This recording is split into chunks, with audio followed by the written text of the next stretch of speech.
El día de hoy, en esta tarde, vamos a hablar sobre estreñimiento crónico, lo que hicimos titular el origen de la condición. ¿Y por qué iniciamos con un feto en crecimiento?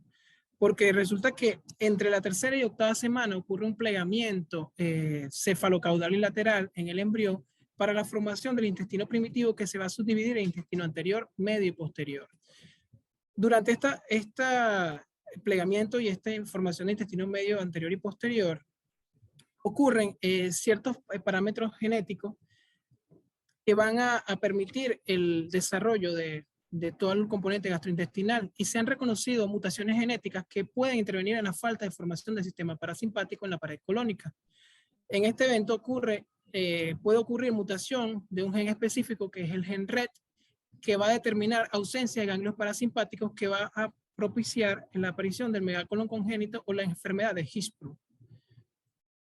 Hablando un poco del componente fisiológico del colon, tiene 4 funciones principales, entre ellas principalmente la absorción.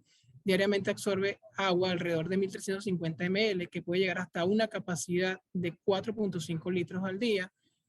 También absorbe sodio, 200 milimoles diarios, y cloro, 150 milimoles diarios. Todo este componente de absorción ocurre a través de un transporte facilitado y también a través de un transporte con uso de energía. Durante la absorción de sodio también participa la secreción de potasio hacia el componente intraluminal y bicarbonato. A su vez, la degradación de la urea da como componente secreción de amoníaco y moco. A su vez, también otra de las funciones del colon está entre la digestión, los elementos proteicos y carbohidratos que no son absorbidos a nivel del intestino delgado a través de una simbiosis con las bacterias por medio de una fermentación son digeridos las proteínas y carbohidratos. Por último y no menos importante está la motilidad, que no tiene más que como resultado el avance del contenido luminal a lo largo del colon para mezclado y eliminación del componente del bolo fecal. Haciendo una analogía un poco sobre la física, la mecánica de fluidos, hay cierto flujo del contenido intraluminal que ocurre de forma lineal o de forma turbulenta dependiendo del grado de contracción de las paredes del colon. Así tal cual ocurre en la mecánica de fluidos. Esto para el transporte y el mezclado del componente del bolo fecal. Se han identificado por consenso 3 principales ondas de contracción a nivel del colon, contracciones fásicas que son las más comunes y las más repetitivas dentro del colon, principalmente a nivel del colon derecho y colon ascendente, colon transverso. Estas contracciones fásicas pueden ser tanto antegrógradas como retrógradas para permitir el mayor tiempo de absorción durante la superficie del colon. También hay contracciones de gran amplitud que son, como su palabra lo dice, de mayor amplitud, pero en menor frecuencia a nivel colónico. Ocurren alrededor de 2 a 20 contracciones de gran amplitud diarias. Y contracciones tónicas, que son las que ocurren principalmente cuando hay la ingesta de alimentos dentro del componente gastrointestinal. Un evento importante o un parámetro importante para evaluar es la microbiota. ¿Y por qué hablamos de microbiota? Porque en el tubo digestivo hay alrededor de no menos de 800 especies distintas de bacterias y levaduras. Se habla que hay más bacterias o microbiotas a nivel del componente gastrointestinal que células que componen el cuerpo humano. La bacteria va a comprender el 55% de los sólidos fecales totales y ejercen funciones nutricionales, metabólicas y protectoras. Como la palabra lo dice la microbiota, hay simbiosis que la microbiota ejerce funciones en el organismo y el humano le va a entregar nutrientes y crear condiciones favorables para el crecimiento de las mismas bacterias. Hay mecanismos de autocontrol de la microbiota como la acidez gástrica, sales biliares, peristaltismo, secreciones hidroelectrolíticas, enzimas, mocos, células inmunológicas y microbiota residente. Hay funciones específicas que se han estudiado a nivel de la microbiota intestinal, funciones nutricionales, trofismo intestinal, resistencia a la colonización y la motilidad colónica. En esto es un factor que anteriormente se había determinado que era lineal o unidireccional, que la motilidad participaba en la microbiota, pero no se había estudiado o no se había determinado que también había una relación bidireccional, porque la microbiota participa también en la motilidad colónica. a través de liberación de productos finales de fermentación bacterianas, a través de neuroendocrinos intestinales y de forma indirecta a través de mediadores inflamatorios que pueden desencadenar la movilidad intestinal. El estreñimiento colónico se puede definir de forma amplia como una defecación insatisfactoria caracterizada por heces infrecuentes, dificultad para evacuar o ambas cosas. La Organización Mundial de Gastroenterología la puede definir como trastornos caracterizados por dificultad persistente para producir la defecación o sensación de defecación incompleta con movimientos intestinales infrecuentes en ausencia de síntomas de alarma o causas secundarias. La Fundación Roma, en sus criterios de Roma 4, la puede definir como trastornos intestinales funcionales donde predominan las defecaciones difíciles, pueden ser infrecuentes o incompletas. El inicio de los síntomas deben ocurrir en menos de 6 meses antes del diagnóstico y los síntomas deben ser presentes durante los últimos 3 meses. Los criterios de Roma 4 establecen el diagnóstico de estreñimiento crónico, donde tiene que estar presente 2 o más de los siguientes criterios: un esfuerzo evacuatorio en más del 25% de las evacuaciones, heces grumosas o duras definidas como Bristol 1-2 en más del 25% de las evacuaciones, sensación de evacuación incompleta, sensación de bloqueo anorrectal u obstrucción en 25% de las deposiciones, maniobras manuales para facilitar las evacuaciones y menos de 3 deposiciones espontáneas por semana. Pueden haber también otro criterio como las heces sueltas que pueden ser rara vez sin el uso de laxante. Epidemiológicamente se habla que la prevalencia de estreñimiento fue más alta en Ghana, Turquía, Países Bajos y Corea del Sur y más baja en países como Alemania, China, Australia. En los Estados Unidos, América del Norte, la prevalencia de estreñimiento está entre un 12 a un 19%, mientras que en el Reino Unido se estima en 8.2%. Un estudio realizado en el año 2012 en Venezuela, el único reportado, fue realizado estadísticamente en personal de salud, donde se determinó que la prevalencia de estreñimiento en personal de salud era de 2.36%, mientras que en Paraguay, un estudio reportado en el año 2021, reportan 4.8% de estreñimiento en niños. La prevalencia mundial de estreñimiento está entre un 1.5 y un 22%. Epidemiológicamente, las edades principales donde hay mayor cantidad de estreñimiento es en ancianos. Un 5% de la población con estreñimiento son ancianos mayores de 65 años y una relación mujeres-hombres de 3:1. El evento evacuatorio es un complejo componente que involucra la motilidad gastrointestinal, formación de heces y función del piso pélvico. Todos estos elementos están interrelacionados y de ellos dependen, o hay factores que pueden depender las evacuaciones, como el estilo de vida, el uso de medicamentos, enfermedades endocrino-metabólicas, trastornos psicosociales, alteraciones estructurales funcionales del colon y anormalidades del piso pélvico. Entonces hay 2 causas principales que pueden llevar al estreñimiento: causas dentro del colon y causas fuera del colon. Entre las causas dentro del colon están las enfermedades neoplásicas, enfermedad inflamatoria intestinal, enfermedad de Hirschsprung, irradiación, estenosis, enfermedad diverticular, obstrucción anorrectal y síndrome del perineo descendido. Las causas directas fuera del colon están las fallas en los hábitos dietéticos, baja ingesta de agua y fibra, falta de actividad física, mal hábitos intestinales, abuso de laxante. Epidemiológicamente, podemos dividir el estreñimiento en 4 grandes grupos. Un grupo de estreñimiento de tránsito lento, que es el 10% de los pacientes con estreñimiento. Un segundo grupo de disfunción del piso pélvico. Un grupo 3 que está determinado por un tránsito lento con disfunción pélvica. Y un grupo 4 con tránsito y función pélvica normal, que es donde están englobados la mayoría de los pacientes, un 60%. Hay 2 tipos principales entonces de estreñimiento: trastornos en el tránsito y trastornos en la evacuación. Uno puede estar determinado por el otro. A nivel de los métodos diagnósticos, deben cumplir con los criterios para el diagnóstico, determinar las causas de estreñimiento y detección de signos de alarma. Tomamos en cuenta como que hacemos un adecuado interrogatorio, pero debemos tomar en cuenta ciertas características específicas a la hora de interrogar a un paciente con estreñimiento crónico: si tiene distensión abdominal, dolor y malestar, naturaleza de las deposiciones, los movimientos intestinales diarios, esfuerzo defecatorio, defecación insatisfactoria o asistida, uso de medicamentos, estilo de vida cotidiano. Hay que analizar ciertos signos de alarma como pacientes que tienen antecedentes personales, antecedentes familiares, antecedentes, pacientes con pérdida de peso o sangrado en las evacuaciones. Y hay que realizar un adecuado examen físico que incluye el examen abdominal, tacto rectal y anoscopia. En la evaluación del paciente es importante tomar en cuenta la escala de Bristol que nos dicen las S sobre las evacuaciones del paciente. Dentro del estudio imagenológico tenemos principalmente el tiempo de tránsito colónico que puede ser realizado a través de marcadores radiopacos, cintigrafía colónica y cápsulas endoscópicas. El estudio que tiene mayor grado de evidencia es la cintigrafía colónica con grado de evidencia tipo 1A. Sin embargo, en vista del costo, se deja como un estudio con cierta reserva. El tiempo de tránsito colónico tiene un grado de evidencia 1B. Se habla de que el 80% de los pacientes ya realizan una eliminación de la cintigrafía o los marcadores radiopacos en el 80% de los casos, antes del 7º día.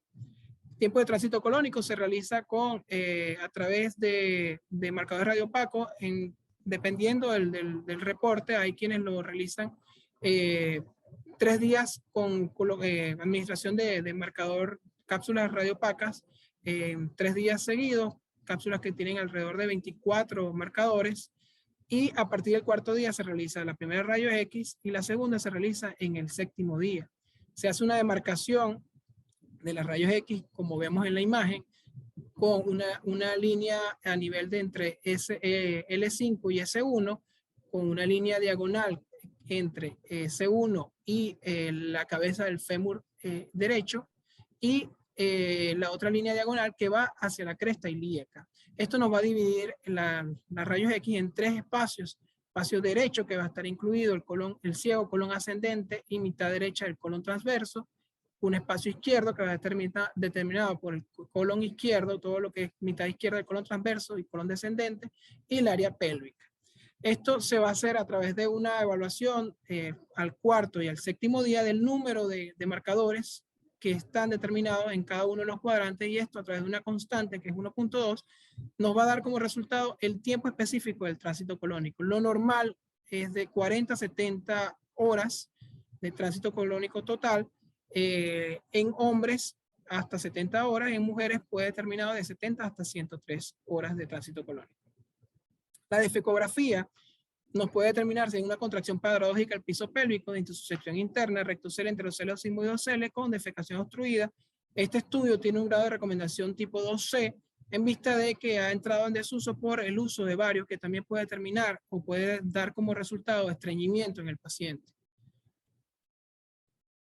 Una alternativa es la defecografía por resonancia magnética con una recomendación 1C. Esta nos puede determinar no solamente la deposición, sino también la indemnidad de los músculos del piso pélvico. Colon por enema con grado de recomendación 2C, igualmente, al igual que la defecografía, tiene un grado de recomendación bajo por el uso de varios. La cápsula endoscópica con un grado de recomendación 1A, importante y esencial en la valoración, pero el problema también es el costo. Dentro de los estudios endoscópicos se recomienda completamente el uso de colonoscopia, ya que esto no solamente nos da imágenes visuales, sino que también nos permite realizar estudios histopatológicos por medio de toma de biopsia. Nos puede determinar si hay neoplasia, estenosis o enfermedad inflamatoria que puedan ser la causa del estreñimiento agudo. La manometría anorrectal con un grado de recomendación, ahí es 1B, no 2B. 1B con...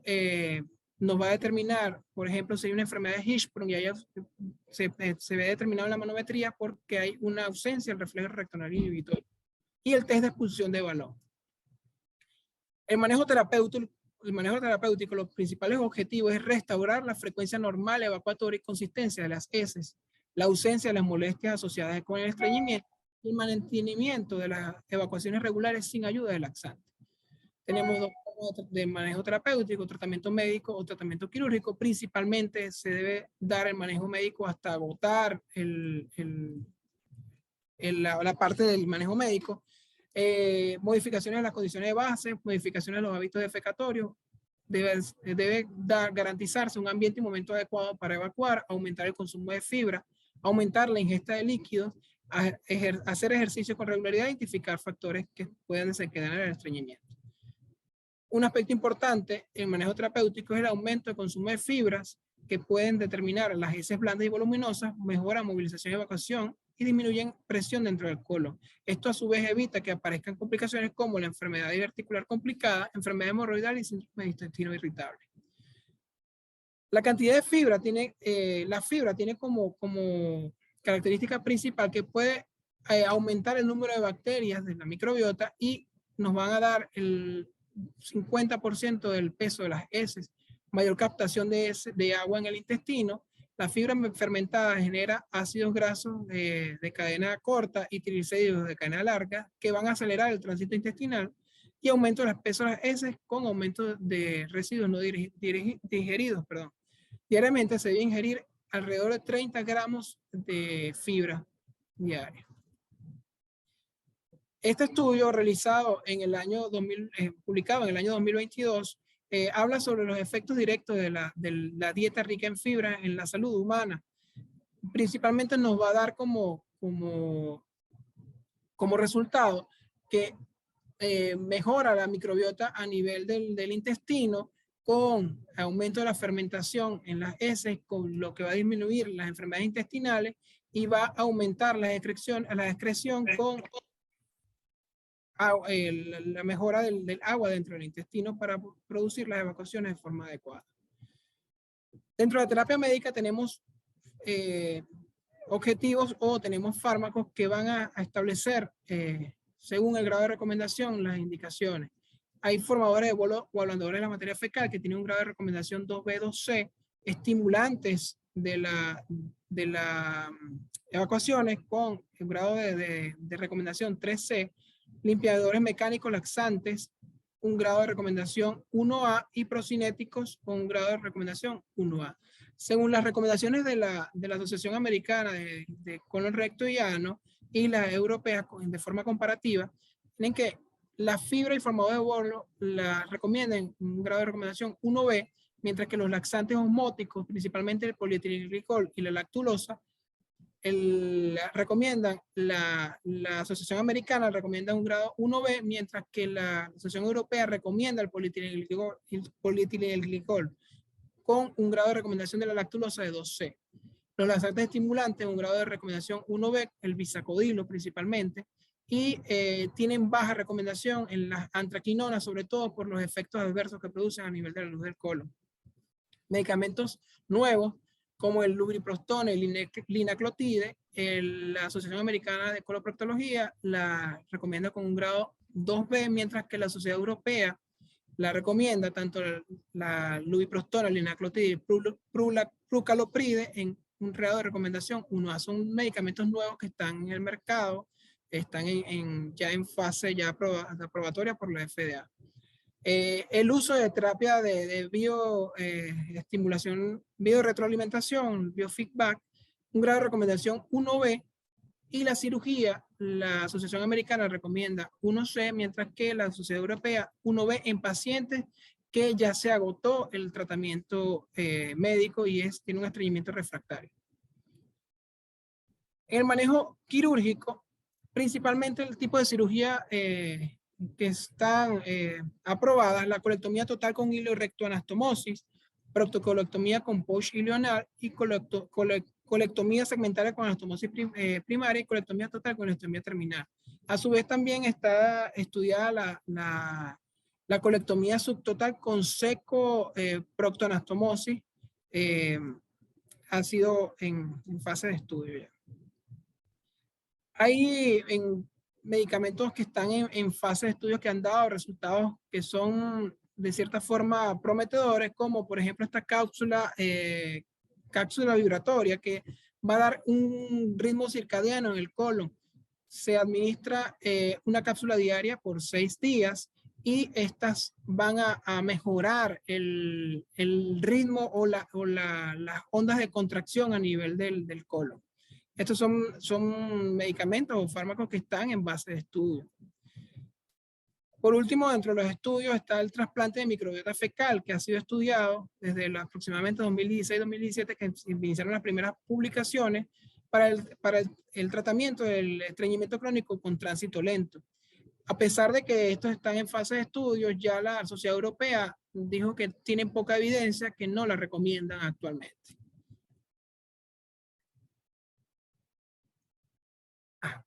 Otra de las recomendaciones que hablan tanto la Sociedad Americana como la Sociedad Europea es que pacientes con estreñimiento en el manejo quirúrgico de tránsito colónico lento refractario a tratamiento con función evacuatoria normal pueden beneficiarse de una colectomía abdominal total con anastomosis iliorectal con una recomendación 1C. En general, los pacientes con estreñimiento de tránsito lento y disinergia del suelo pélvico debe tratarse con biofeedback antes de realizar una resección quirúrgica, una colectomía subtotal. Una recomendación 1B.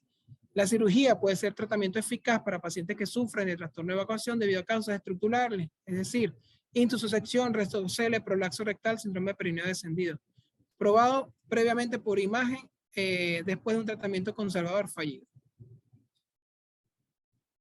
El manejo quirúrgico principalmente se habla en la comparativa que la cirugía mínimamente invasiva tiene mayores beneficios que la cirugía abierta, y en estos dos estudios hacen comparación de la cirugía robótica sobre la laparoscópica. No hay todavía consenso sobre que haya un beneficio específico de la cirugía robótica, sobre todo porque a pesar de que hay varios estudios reportados en las enfermedades colorectales, aún no hay un consenso que determine que la cirugía robótica es superior a la cirugía laparoscópica. Como conclusión, tenemos que el estreñimiento se puede diagnosticar con menos de 3 exposiciones a la semana, esfuerzo defecatorio, evacuación dura y difícil. Trastornos pueden determinarse trastorno del tránsito, trastorno de la expulsión. La disminución de la fibra da menor cantidad de bolo fecal, disminuyendo el peristaltismo, aumentando el tiempo que pasan las heces en el colon y pueden derivar en enfermedades como neoplasia, diverticulosis, colon irritable y prolapso.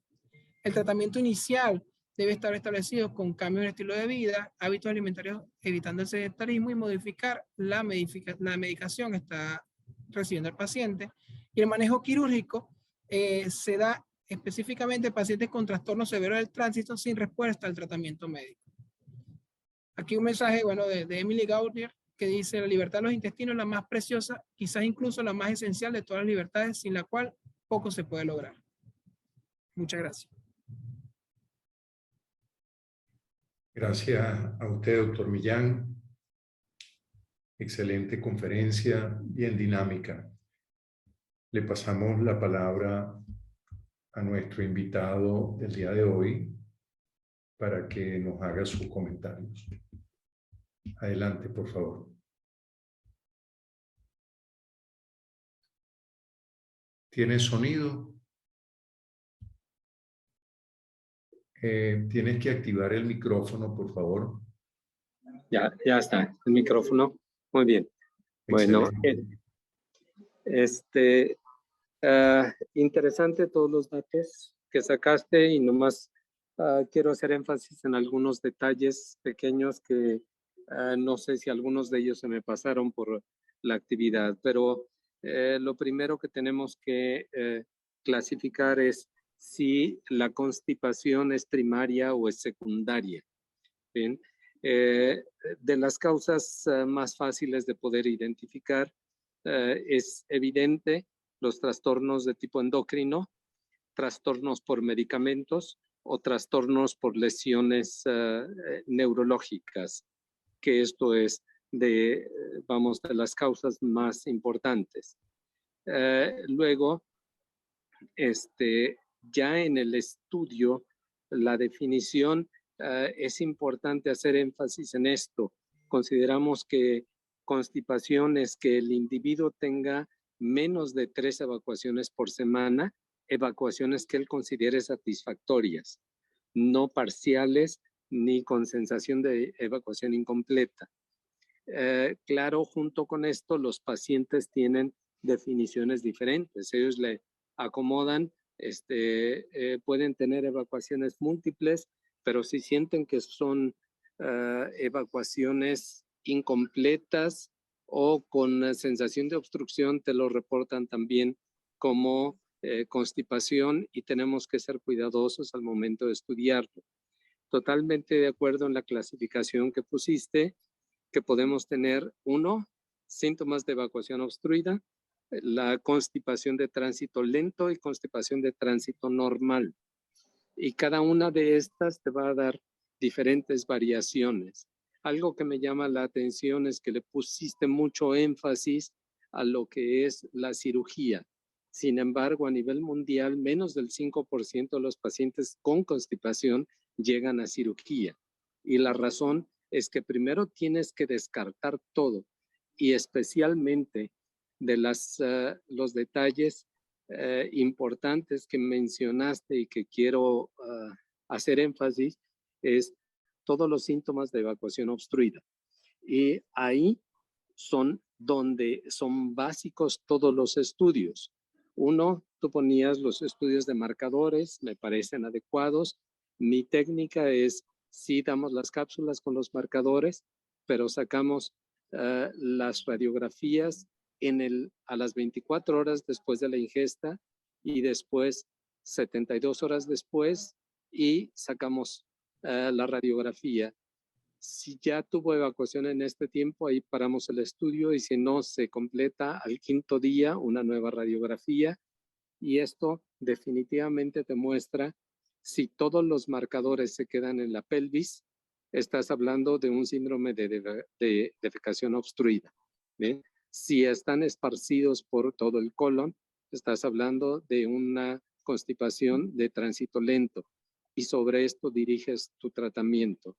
Totalmente de acuerdo. En todos los de síndrome de defecación obstruida necesitas hacer estudios completos. En especial, la manometría anorrectal, en la cual la doctora Ingrid nos puede dar muchísimos datos, y que ustedes son muy buenos haciendo todo esto, porque te desecha muchos de las causas de la evacuación obstruida. En especial puedes tener la disinergia, que desde el tracto rectal la encuentras, y luego la enfermedad de Hirschsprung, y simplemente el descenso pélvico o la hipertonía de los esfínteres. Todo esto te lo marca la manometría. Yo soy partidario de la cinedefecografía. Tú dices que el bario es un problema. Nosotros utilizamos una combinación de poco bario con fécula de papa, y esto le da una consistencia semejante a las heces normales, y nos permite ver la defecación en tiempo normal, y además de tomar medidas. Estoy de acuerdo que también lo puedes hacer por resonancia magnética, pero la calidad de los estudios no es tan adecuada en todos los centros, pero sí lo puedes hacer. Y luego, estos estudios también te van a implicar muchos detalles, te van a dar detalles que son importantes, como sería alteraciones como un rectocele, una intususcepción, un anismo, una disinergia pélvica también. Verías cómo, en lugar de relajarse el esfínter, se contrae al momento de hacer una maniobra de valsalva. Todos estos estudios son sumamente importantes. Y porque también mencionaste que la primera parte del manejo de la disinergia tiene que ser con el biofeedback. El biofeedback, tenemos problemas si no tienes un buen terapeuta. Esto está relacionado con los resultados. Un buen terapeuta que oriente bien a tu paciente y ponga los ejercicios adecuados, tienen esencialmente buenos resultados, y sobre todo, lo más importante, son persistentes después de las 6 primeras sesiones. Esto es un punto básico. Ya si encuentras otro tipo de lesiones, como mencionamos, la intususcepción, el rectocele, su manejo es quirúrgico. Ahí, eso sí, no nos vamos a meter en este tipo de técnicas. Cuando no tienes este tipo de problemas o no son muy severos, y sí te va sobre todo el resto de los medicamentos que mencionaste. En especial, se le hace mucho énfasis ahorita a los laxantes como los del tipo osmótico, como los mencionabas. Hay que recordar solamente que la lactulosa puede producir náuseas o vómitos, y por eso se prefiere mejor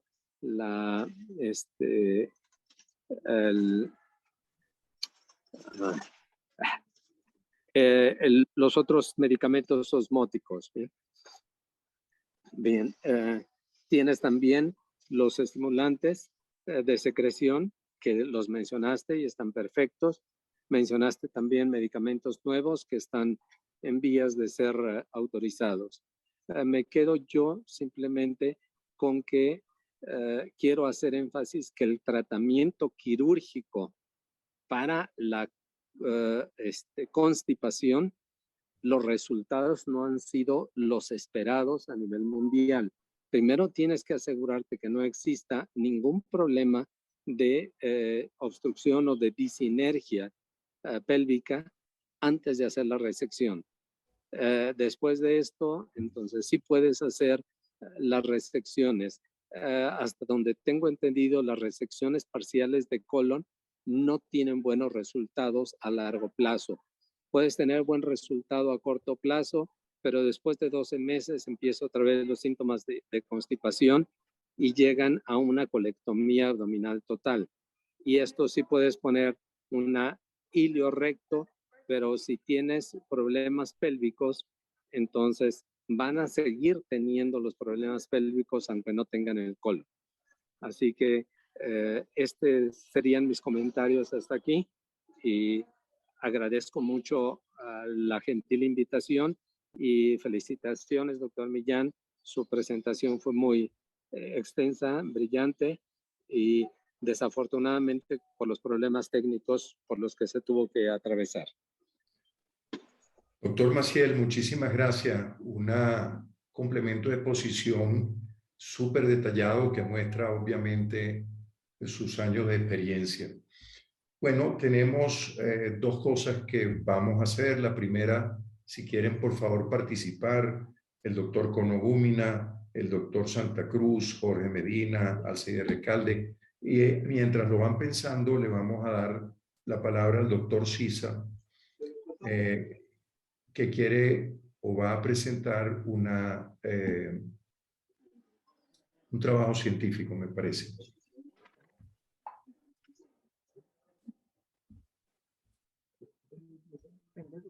Adelante, levanten la mano para el pase de micrófono y vamos con el doctor Sisa, de Paraguay. Sisa, ¿cómo estás? ¿Cómo estás en la clase? Porque no te estoy encontrando. Buenas tardes.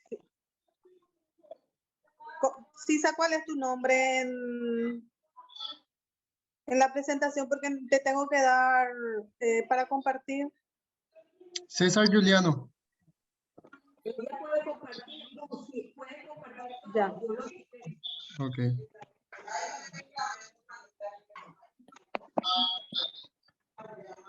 Adelante, doctor Sisa. Ahora puedes probar tu pantalla. Ahí, ¿se ve bien? Sí. Ok. Bueno, continuando un poco sobre este tema que nos toca hablar hoy, sobre el estreñimiento crónico, les voy a presentar brevemente nada más un algoritmo de diagnóstico y manejo de la constipación crónica de la Asociación Americana de Cirujanos Colorectales. Creo que es necesario tener un algoritmo de manejo de estos pacientes, ya que es uno de los motivos de consulta más frecuentes en el consultorio de coloproctología. ¿No tienes una llave? Empezando el abordaje de estos pacientes con constipación, debemos empezar realizando una buena anamnesis, así como ya explicó el doctor Millán, y recabar hábitos fisiológicos, los hábitos dietéticos, actividad física, antecedentes obstétricos, quirúrgicos, las medicaciones que pudiesen afectar, y también el perfil psicológico del paciente, si existe o no antecedente de abuso o no. Hay dos factores culturales que me gustaría mencionar que son bastante importantes acá en el Paraguay. Uno son los hábitos dietéticos. Generalmente al paraguayo no le gusta consumir fibras, es muy difícil agregar fibras en la dieta. Y también sobre los antecedentes obstétricos, ¿verdad? El Paraguay tiene un alto índice de natalidad, de fecundidad, perdón, y los partos en la casa son muy frecuentes. Además de esta anamnesis detallada que tenemos que hacer con el paciente, debemos realizar un examen físico abdominal y perineal completo y por supuesto el tacto rectal está incluido. Siguiendo el estudio de estos pacientes, los laboratorios básicos que tenemos que tener con ellos son un hemograma, una química, calcio y por supuesto también laboratorios que tengan en cuenta la función tiroidea. No olvidar en nuestro país, en el Paraguay, el Chagas también es bastante importante. Y la colonoscopía, como bien explicó el doctor Millán, queda reservado a pacientes con signos de alarma. Estos signos de alarma son sangrado rectal, anemia, pacientes mayores de 50 años, cambios frecuentes en hábitos intestinales, pérdida de peso y antecedentes familiares de carcinoma colorectal. De esta manera empezamos el tratamiento de primera línea con la hidratación, ejercicio físico, dieta rica en fibras, ¿verdad? La hidratación, solamente traje acá a colación un ensayo clínico aleatorizado, donde los pacientes a los que se les dio 2 litros de agua mineral al día presentaron mayor frecuencia en las deposiciones que los pacientes que presentaban 1 litro de ingesta diaria. El ejercicio físico se recomienda para el estreñimiento crónico. Sus efectos pueden ser a través de modulación de mecanismos antiinflamatorios y antioxidantes. Traje acá a colación una revisión sistemática y metaanálisis de 9 ensayos clínicos aleatorizados que incluían 680 pacientes en los que se comprobó el beneficio y la factibilidad de la aplicación del ejercicio físico para el tratamiento de la constipación crónica en nuestros pacientes. La dieta rica en fibras, como había ya hablado el doctor Millán, el beneficio parece limitarse a las fibras solubles, insolubles como el salvado, y la dosis recomendada diaria de 20 a 30 gramos al día. Siempre tenemos que recordar de empezar con 3 a 4 gramos y aumentar paulatinamente. Los laxantes, no voy a empezar a hablar de todos los tipos de laxantes que ya había mencionado, que se utilizan hoy en la actualidad. Solamente le quería comparar el polietilenglicol, que es un laxante osmótico que se utiliza bastante, así como también la lactulosa y el prucalopril, que es una droga nueva que está siendo utilizada a nivel mundial. En comparaciones, el polietilenglicol fue superior a la lactulosa y no inferior al prucalopril. Bueno, sí, una vez que ya realizamos todo el ABC de la constipación o el tratamiento de primera línea y el paciente no presenta una mejoría, ya tenemos que adentrarnos en realizar otros estudios, como estudios de tránsito colónico y estudios del piso pélvico, como ya había explicado el doctor Millán. Y de esta manera vamos a encasillar, por decir de alguna manera, la constipación crónica en 3 subtipos, ¿verdad? De defecación obstruida, constipación de tránsito lento y el estreñimiento asociado al síndrome de intestino irritable. Para terminar, le quería mostrar un estudio que se realizó en el Japón de una comparación de un laxante que se llama Eloviximab y en el que comparó con el lubiprostone. El Eloviximab es un laxante que se utiliza solamente en Japón, ¿verdad? Que modula la circulación enterohepática de los ácidos biliares. Es un inhibidor del transportador de ácidos biliares y lo que tiene una doble acción, porque aumenta la excreción de agua y electrolitos a la luz colónica y también actúa sobre la motilidad colónica. El objetivo de este estudio fue comparar la efectividad y los efectos adversos entre el Eloviximab y el lubiprostone. Fue un estudio retrospectivo realizado en 1887 pacientes desde octubre del 2013 a abril del 2020. Los pacientes recibieron el obixivab 10 miligramos al día o lubiprostone 24 o 48 microgramos al día durante el periodo de 14 días. Se investigaron los cambios en el número promedio semanal de deposiciones y las S de acuerdo con la escala de Bristol, desde el inicio hasta el día 14 de tratamiento. Se agrupó a los pacientes en 3 grupos, de acuerdo a la medicación y a la dosis utilizada. El obixivab, los que recibieron el obixivab, 10 miligramos diarios, y los que recibieron lubiprostone 24 o 48 microgramos diarios. Acá en la primera tabla se puede ver los resultados comparables entre los pacientes que usaron el obixivab y el lubiprostone a una dosis de 24 microgramos diarios. Y podemos ver que antes de la administración tenía una cantidad de posiciones por semana de 3, ¿verdad? Los dos grupos, y presentaron un aumento significativo luego de la administración de estos dos fármacos, tanto del obixivab como el lubiprostone. Y también hubo cambio en la consistencia de las heces en ambos grupos. Al comparar también el obixivab con el lubiprostone a una dosis de 48 microgramos diarios, encontramos los mismos resultados, solamente que el grupo que recibió lubiprostone a una dosis de 48 microgramos diarios tenía una disminución significativa en la cantidad de posiciones semanales y también presentó una consistencia más dura de las heces. Comparar los efectos adversos entre estas medicaciones, vemos que el 14% de los pacientes que recibió lubiprostone a una dosis de 24 microgramos diarios presentó efectos adversos. 11% el grupo que recibió 48 microgramos diarios de lubiprostone y 8,9% de los pacientes que recibieron el obixivab a una dosis de 10 miligramos diarios.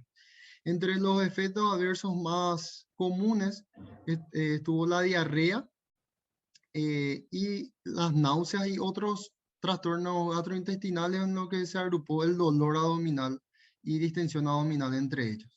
Vemos que las náuseas fueron mayor en los pacientes que recibieron lubiprostone, ¿verdad? Y la diarrea también.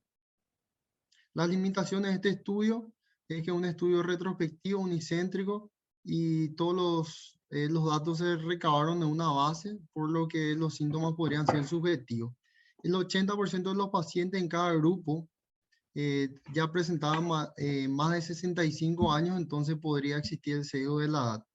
El 60% aproximadamente en cada grupo recibieron otros laxantes y no fue posible considerar el impacto de esto. Y para el emparejamiento se incluyeron 28 variables, pero no se incluyeron medicamentos que podrían afectar en el estreñimiento y trastorno de la coordinación del piso pélvico. Las conclusiones de este estudio, al comparar el obixivab con el lubiprostone, que son laxantes con mecanismos de acción completamente diferentes, ¿verdad? El lubiprostone es un agonista receptor de la serotonina y el obixivab, como lo había mencionado, actúa sobre un transportador de los ácidos biliares, ¿verdad? Se encontró que el obixivab ha demostrado que tiene efectividad en el tratamiento de la constipación crónica. El lubiprostone fue más eficaz como laxantes, pero con mayor cantidad de efectos adversos, sobre todo el más importante, las náuseas. Teniendo en cuenta los resultados y los efectos adversos, podemos decir que el obixivab es un fármaco beneficioso para estos pacientes con constipación crónica y se podría administrar a pacientes con síntomas leves y mujeres jóvenes, recordando que el lubiprostone no está recomendado en el embarazo. Muchas gracias.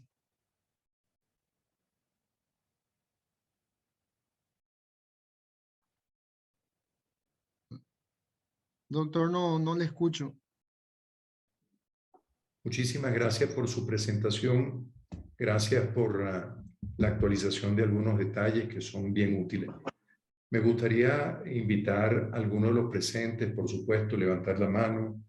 Me gustaría escuchar los aportes que ustedes puedan hacerle a todos los residentes posgrado que están presentes.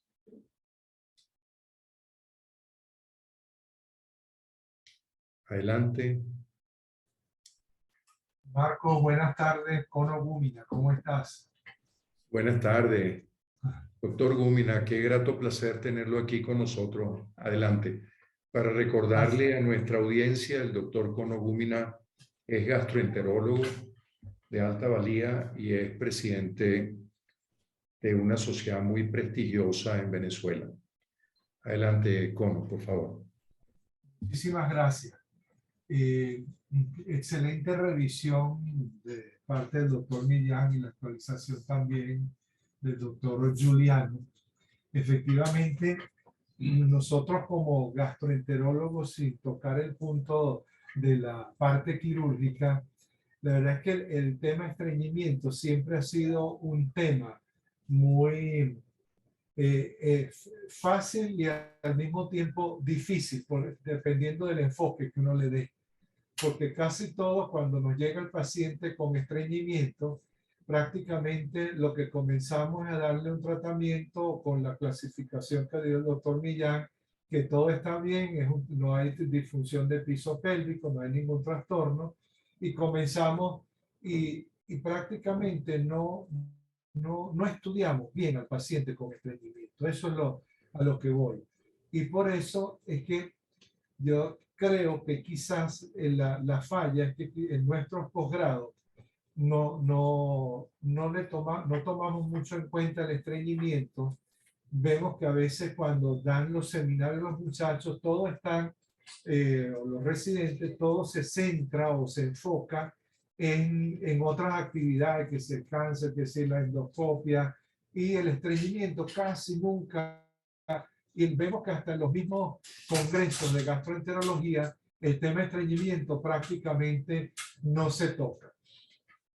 Entonces, lo importante de ustedes como Sociedad de Coloproctología es que tocan el tema, y yo creo que en algún momento deberían las dos sociedades, gastroenterología y coloproctología, que en un momento dado hubo esa sinergia, esa asociación, y se hacían muchos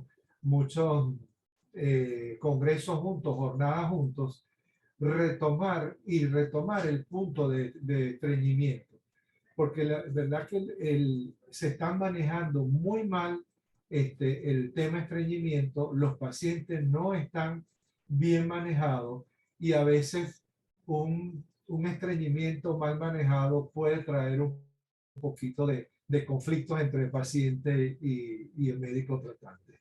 Qué buen punto ese. Efectivamente lo vamos a tener en cuenta. Hemos hecho algunos congresos, tanto de la Sociedad de Coloproctología como la de Gastro venezolana en conjunto, pero excelente tu puesta a punto, porque efectivamente el diagnóstico es el punto focal de resolverle el asunto al paciente. Gracias, Cono. ¿Alguien más? Por favor, adelante.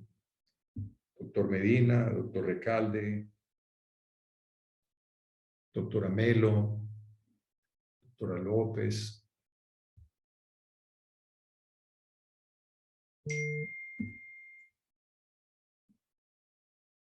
Está sin micrófono. No te oímos.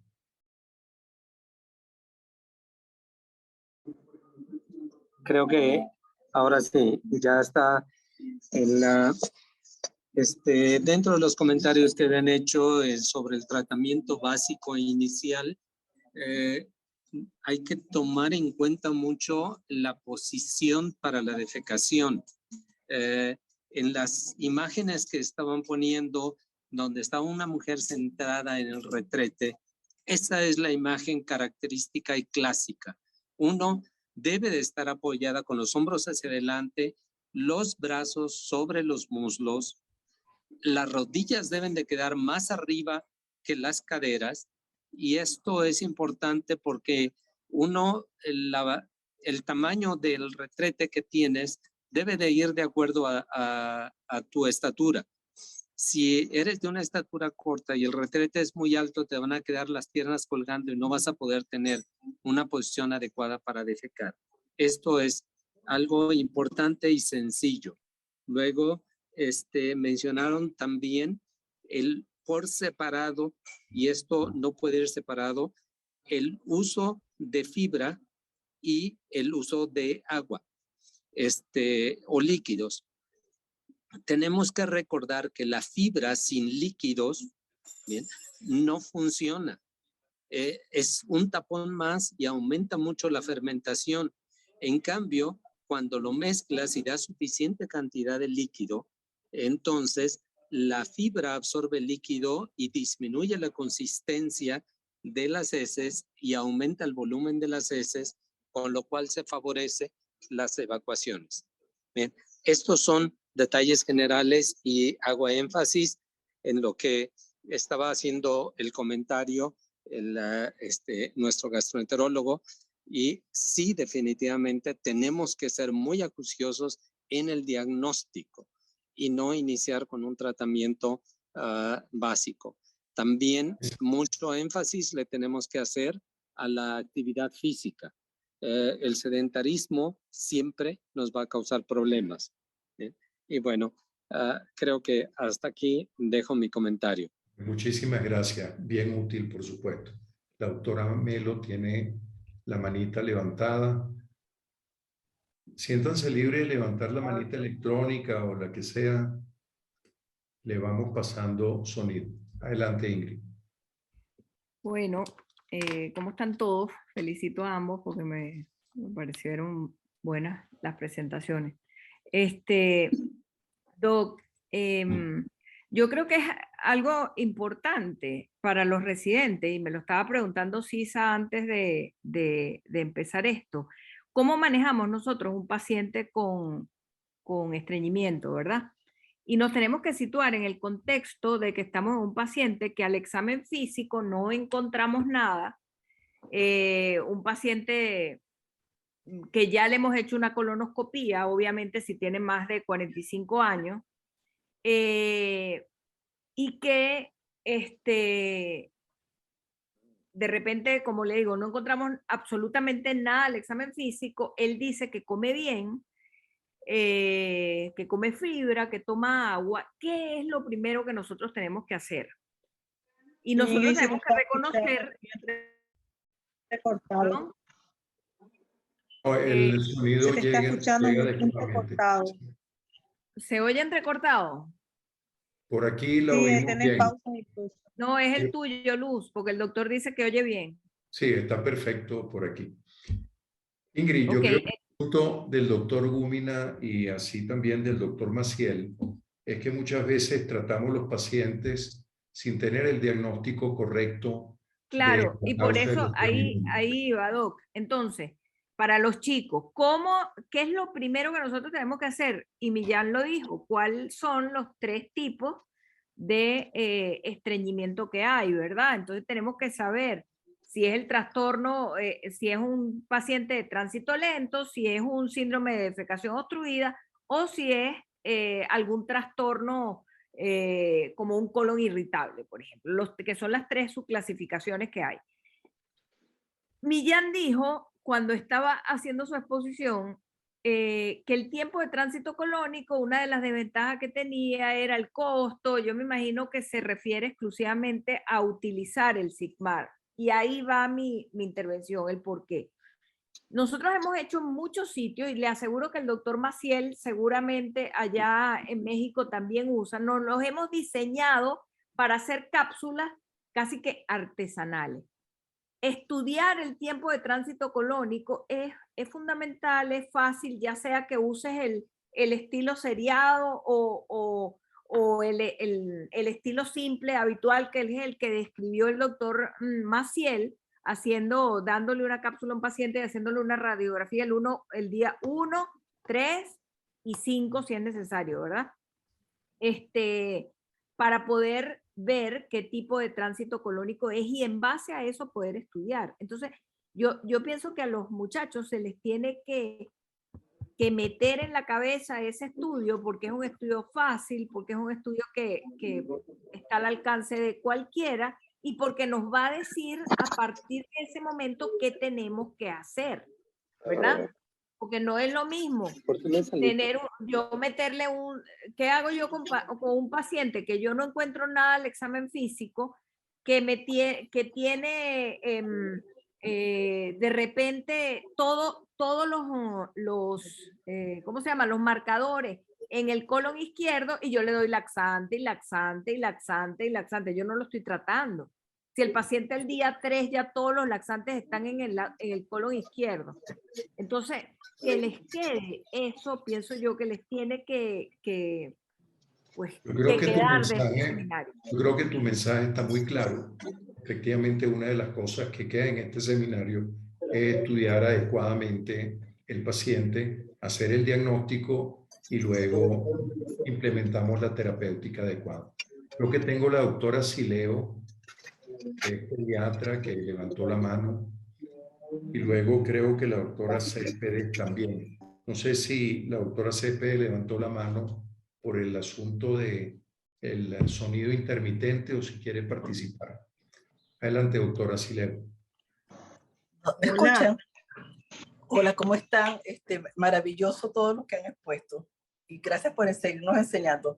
Yo tengo como 3 preguntitas. Una de ellas, el residente habló de heces floja. Eso equivaldría a una encopresis, porque nosotros para los niños vemos que los muchachitos no los llevan por encopresis y resulta que están haciendo evacuaciones por rebosamiento. 1. Segundo, hablan de las dietas ricas en fibra, pero sabemos que todas las fibras no son adecuadas para el estreñimiento. Por el contrario, hay algunas que la empeoran. Y tercero, no escuché por ahí, porque estaba en un caso de emergencia y estaba pendiente de ese caso, si hablaron de la solicitud entre los exámenes de perfil general, las pruebas de tiroides, con la asociación de hipotiroidismo con estreñimiento. Y el doctor que habló maravilloso y me encantó cómo habló, uno lee en la literatura que no se debe hablar de constipación. Eso es así como americano, sino de estreñimiento en castellano. Bueno, gracias y por todo eso.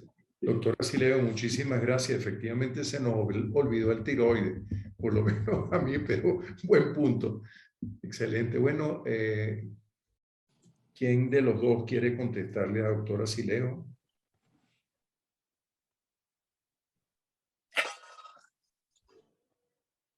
Estoy cocinando de paso.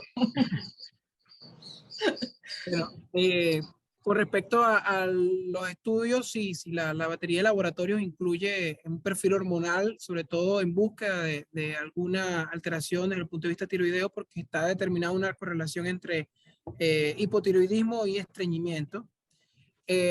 Con respecto al término constipación, es verdad, es un término americano. El término adecuado es estreñimiento, en este caso estreñimiento crónico. Y la primera pregunta se me fue, no... Era lo de las heces flojas, que no sé si quiso decir que son las evacuaciones por rebosamiento, porque hay un obstáculo con un fecaloma o algo de eso, ¿no? Entonces se evacúa, pero por rebosamiento.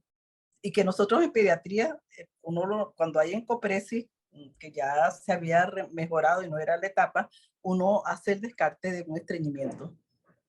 Correcto. No, o sea, en la escala de Bristol, uno tiene que clasificar el tipo de heces que está teniendo el paciente, en este caso.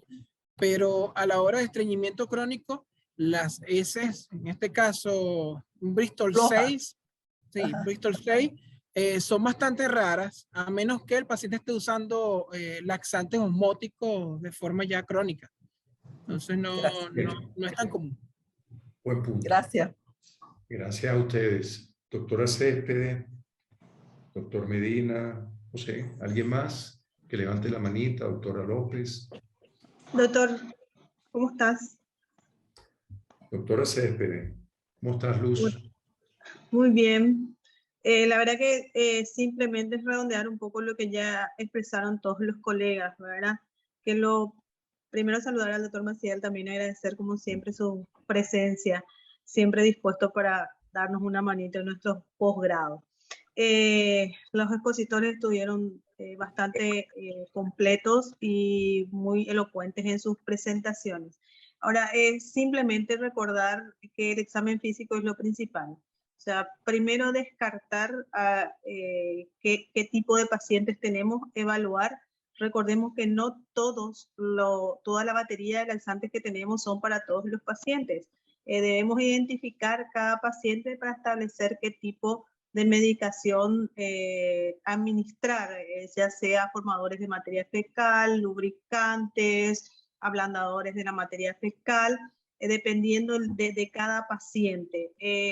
Algo que, como dijo también, recordar que lo último es un tratamiento quirúrgico y tener en cuenta las estadísticas mundiales del tratamiento de la constipación o el estreñimiento con el tratamiento quirúrgico. Y el tratamiento de Biofix es, un ratito voy a admitir acá, el tratamiento tiene buenos resultados en el síndrome de defecación obstructiva, ¿sí? Si nosotros tenemos algún otro tipo de constipación o estreñimiento de otra causa, probablemente el Biofix no va a tener un resultado efectivo. De ahí que el diagnóstico o establecer cuál es la causa del estreñimiento o la constipación es fundamental para que nosotros encaremos el tratamiento. Solamente redondar un poquito todo lo que ya dijeron mis colegas. Gracias. Gracias. Bueno, pues muy bien. Cuando estuvimos pensando en el seminario nos dimos cuenta, por supuesto, que la cantidad de pacientes que llegan a las consultas con trastornos de tránsito son muchísimo más altas e importantes que las de casi todas las demás patologías. Bueno, ¿alguien más? Por favor, adelante.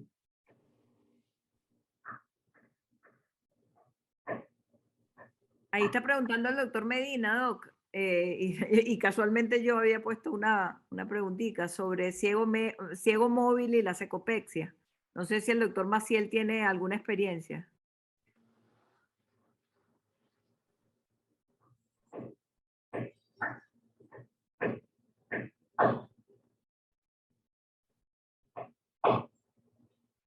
Doctor Maciel tiene apagado el micrófono.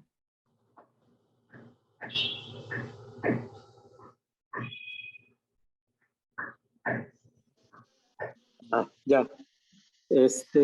Acerca de, sí tuvimos algunos casos en los que estuvimos trabajando el ciego móvil, hicimos una secopexia para el manejo del estreñimiento o constipación, como lo quieran llamar, y los resultados no fueron tan buenos. Recuerdo mucho a un conferencista, no recuerdo su nombre, de Mallorca, y él pregonizaba mucho la secopexia como tratamiento de la constipación, y usualmente no tuvimos nosotros los resultados que él mostraba y dejamos de hacerla. Y Gracias. bueno, yo me quiero disculpar porque tengo que volver a entrar ahorita a la sala de operaciones y ha sido un placer el estar con todos ustedes. Muchísimas gracias por la invitación. Gracias, Víctor, por Luego. acompañarnos. Muchas gracias. Probablemente una forma de cierre pudiera ser no desatender, conversar con el paciente. Muchas veces los pacientes estreñidos son pacientes que tienen una mayor sensibilidad que el resto de la población general en cuanto a los valores, en cuanto a la forma de limpieza. Es clásica la historia de personas que viajan y que están acostumbrados a evacuar en su casa en un ambiente conocido y durante esos viajes pues no evacúan nunca. Entonces, bueno, hacer un toque a la parte de sensibilidad del paciente, del ser humano con el que estamos tratando y conversar a ver desde el punto de vista personal cuál es su propia sensibilidad. Doctor Millán, unas palabras de cierre, por favor. Bueno, primero que nada, muchas gracias a todos los participantes, a la doctora Estefanía y al doctor Sorgi por las asesorías que me realizaron. Y importante sobre el estreñimiento crónico, que el abordaje o el manejo de esta patología principalmente se debe establecer un diagnóstico, descartar que haya una disinergia evacuatoria o si es un tiempo de tránsito colónico lento, para poder establecer un tratamiento específico. Como dijo el doctor Maciel, el tratamiento quirúrgico es en muy bajo porcentaje de casos que se va a dar un tratamiento quirúrgico y tiene un alto riesgo de complicaciones o de comorbilidades del tratamiento quirúrgico. Muchísimas gracias. Bueno, doctora Céspedes, doctora Melo, doctor Gúmina, bueno, todos los participantes, muchísimas gracias por estar en este seminario. Les recuerdo que todos los lunes tenemos los cursos de posgrado aunados y la incorporación del doctor Ciso hoy pues nos lo demuestra. Muchísimas gracias a todos y que tengan una feliz semana.